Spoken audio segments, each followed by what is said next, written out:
The kamikaze Democrats are on the attack, and Devin Nunes is in their crosshairs.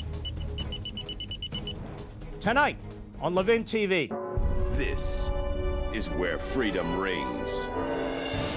If you believe in America, if you believe in the Constitution empowers us. It's a new day. America's back. America's back, and America's going to get strong again. We're going to defend America, and we're going to defend our interests. Liberty's voice, Levin TV. Hello, America. This is Levin TV, and I'm Mark Levin on your CRTV television network, Conservative Review TV. Well, there's a lot of kumbaya going on out there in Washington, D.C. The problem is the kumbaya is without the ya. Ooh, what's he talking about? Well, now that the Trump administration appears to have abandoned the ultra-right-wing conservatives because they're irrational, they're purists, they're naysayers, and so forth and so on, now it's time to embrace the let's impeach Trump, let's put Trump in jail, Trump's an illegitimate president, let's block his entire agenda, let's block his Supreme Court nominee, let's embrace those Democrats because they'll work with the Trump administration.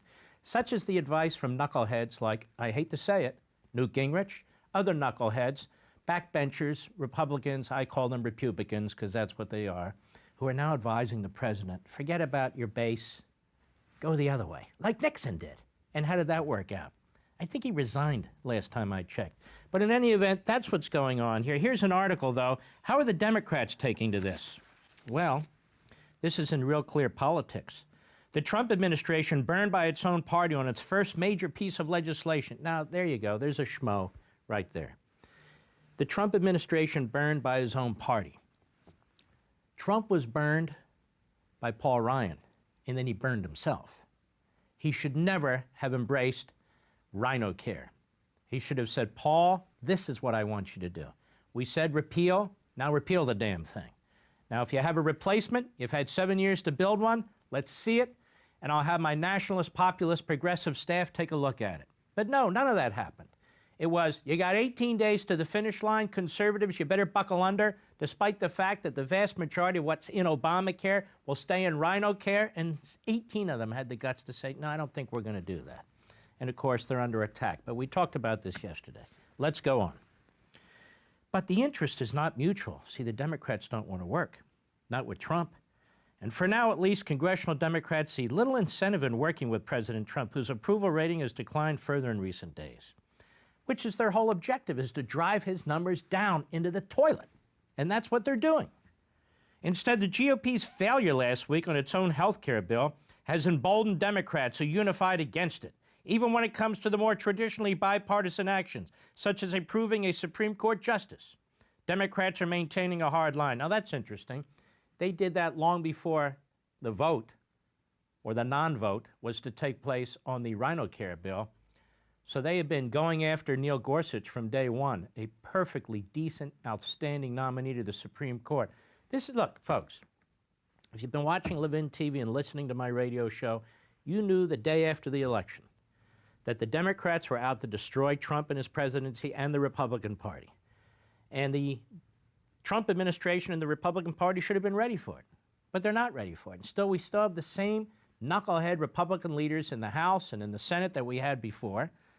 And I don't think the president is well served by many of his senior staffers. He hasn't brought in constitutional conservatives, Reaganites, who have experience dealing with the left and the Democrats and defeating them, actually.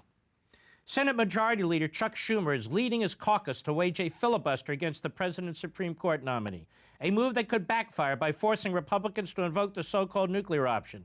But the maneuver seems to reflect a political calculation that Democrats have little to gain through cooperation. President Trump won about a dozen districts that are represented by Democrats in 10 states where Democratic senators are up for re-election in 2018. These groups could be targets of the administration in terms of reaching across the aisle. The president invited a group of red state Democrat senators to the White House earlier this year, and some supported his executive appointees, but none of them broke from their party to voice support for the GOP health care bill. And now several of them have broken and said they're going to join the filibuster against Gorsuch, the Supreme Court nominee, or at least vote against him. The Democrat Party works in lockstep. That's what it is. It's party first. It's like the Communist Party, may I say, in many respects. Party first, country second. That's how the Democrat Party works. It's not how the Republican Party works. The Republican Party really is disparate groups when it comes to philosophical beliefs. Some of the Republican Party have no philosophical beliefs, including Republican leadership. So that becomes a problem. We have a tweet. Let's check this out. We have a tweet from Erika Werner. That's the real German. Erika Werner of the Associated Press. Cornyn, that would be John Cornyn, one of the leaders of the Republicans in the Senate. Cornyn says flatly that health care will not be attempted again via reconciliation. It's clear it needs to be done on a bipartisan basis. Now look at this. Look at this. This underscores the point I made before. You have a significant chunk of the Republican Party in the House and the Senate who never wanted to repeal Obamacare. And John Cornyn's one of them. He's one of them. And so because the conservatives kept saying, this isn't the right bill, this isn't really repeal, this isn't what we promised the American people, this is a disaster. We're taking the Obamacare infrastructure, we're building on top of it, and we're not getting rid of the bad stuff. And we're not even advancing, capitalism, the market system, competition, lower premiums, lower deductibles. We're not doing any of that. Oh, yeah? Well, now we're going to show them. You're going to work with the Democrats? It has to be done on a bipartisan basis? The same Democrats who want to destroy this presidency? The same Democrats who will do anything to get power back in Congress and the White House? The same Democrats who are now trying to undermine an intelligence investigation, which I'll get to later. This is pretty incredible to me. So we're going to reach out to those Democrats and trash the conservatives. This is John Cornyn from Texas, of all places. That man needs to be primaried and defeated, quite frankly.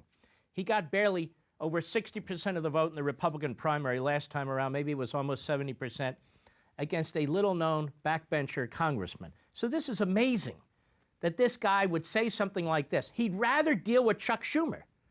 What does that tell you about the lack of substance and leadership and statesmanship within the Republican Party? There's a huge vacuum on Capitol Hill.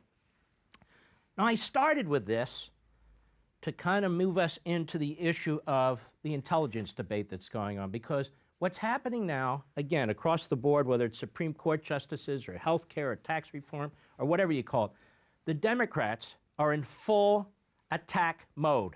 They are in full kamikaze mode. That's why I call them the kamikaze Democrats. They don't care what institution they destroy. They don't care what person they destroy. They don't care what part of the Constitution they destroy. They want their power back, damn it, and they'll do anything to get it, like the old Reds used to do. This guy, Devin Nunes, he's chairman of the House Intelligence Committee. I don't know the man. I've never spoken to the man in my life. But he seems to be very earnest, and he seems to be studious, and he's trying to get to the bottom of something. And this is what he's trying to get to the bottom of. 4 weeks ago, on my Thursday radio show, I essentially said, the issue is not whether Trump and his campaign or his transition coordinated with the Russians. There's absolutely no evidence of this after months and months and months of reporting and talking and hearings and all the rest. I don't know if something will come out, but there's nothing now. But the leaks to the media, the leaks to the BBC, to The Guardian, to Heat Street, the leaks to McClatchy, to the Washington Post, to the New York Times, the leaks to the status media indicated to me there may be unlawful surveillance that's been taking place here.